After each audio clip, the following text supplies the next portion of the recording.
Bien, bueno chicos, sean bienvenidos a esta nueva sesión. Vamos a seguir hablando más acerca de los formularios en HTML. En esta vez habíamos quedado en hablar acerca de los métodos get y post, para lo cual he encontrado un cuadro comparativo muy bueno que les puede servir de ayuda sobre la diferencia de cada uno. Este cuadro comparativo lo voy a dejar en la descripción del video. Bueno, de manera resumida vamos a hablar un poquito de cada uno de ellos. El método get es muy utilizado para la personalización de páginas web. El usuario básicamente va a poder guardar configuraciones de filtros y ordenaciones de listas. En páginas URL como marcadores, el método get de manera resumida lo vamos a utilizar para filtros, ordenaciones o búsquedas, para ese tipo de formularios. Bien, por otro lado el método post es muy adecuado en la parte ya del backend. Y así estamos trabajando con bases de datos relacionales, por ejemplo, de tipo SQL, PLSQL, Oracle. Es muy recomendable utilizar este método para establecer estas conexiones. También mediante un lenguaje de servidor como podría ser PHP, Java en JCP, etcétera. Entonces, de manera resumida, ahí lo tenemos. En este caso, es recomendable utilizar mucho el método POST, dado que se trabaja más en lo que es la parte de backend. Este formulario, si estuviéramos trabajando de esa forma, se conectaría a una base de datos, por lo cual es recomendable utilizar el método POST. Y bueno, ¿cómo lo hacemos? En la etiqueta for, lo que vamos a hacer es escribir la palabra action,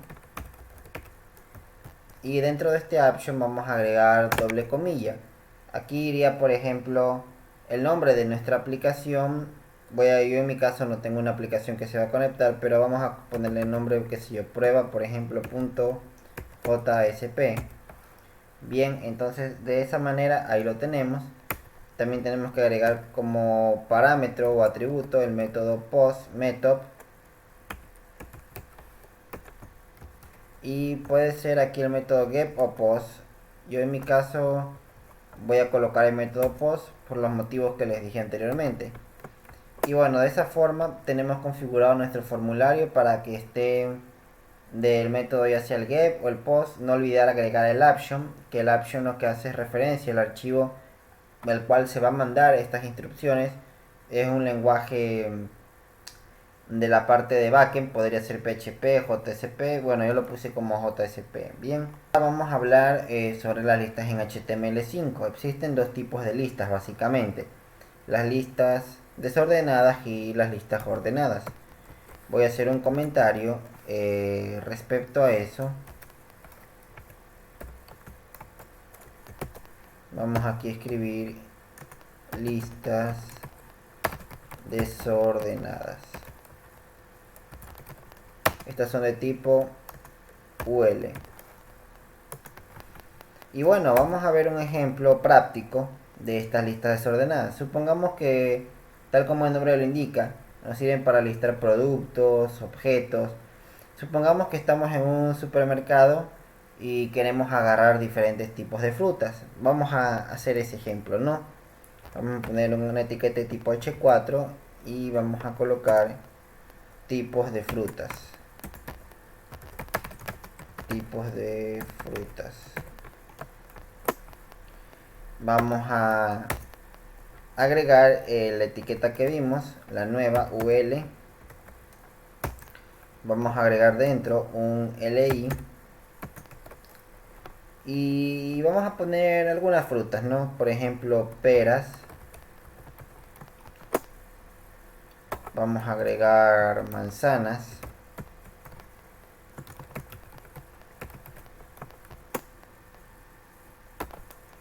Vamos a agregar mangos.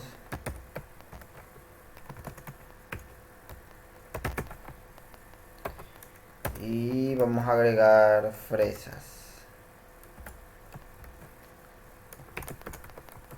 Perfecto. Y ahí tenemos las listas desordenadas. Ahora vamos a ver otro ejemplo, que es el de las listas ordenadas. Como el nombre lo indica, estas van a estar compuestas por una numeración. Y estas son de tipo OL, Order List. Bien, vamos a agregar otro título. Por ejemplo, veamos un ejemplo práctico. Podría ser actividades a realizar.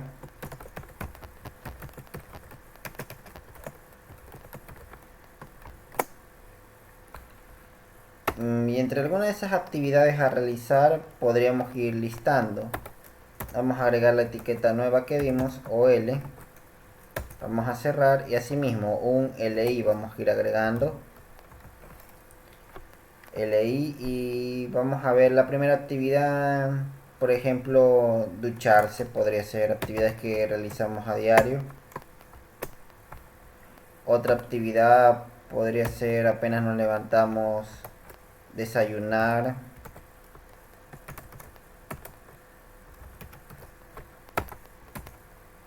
Otra actividad, tomar el bus, bueno, nuestro trabajo, escuela. Y esas son algunas actividades que podemos ir nombrando de manera diaria. Entonces ya vimos que existen estos dos tipos de listas. Cabe recalcar que estas listas son sumamente importantes cuando ya veamos CSS, ya que por medio de ellas vamos a poder hacer algunas cosas interesantes, como por ejemplo menús responsive, menús estáticos, también sidebars, entre otras cosas interesantes. O también lo que estamos haciendo ahorita, simplemente ir listando elementos, tal como el nombre lo indica. Bien, ahora hay algunos atributos que vale la pena mencionar. Por ejemplo, en LI type, dentro de la lista desordenada, podemos agregar type. Y podemos agregar, por ejemplo, en square, quiero que esto sea cuadrado.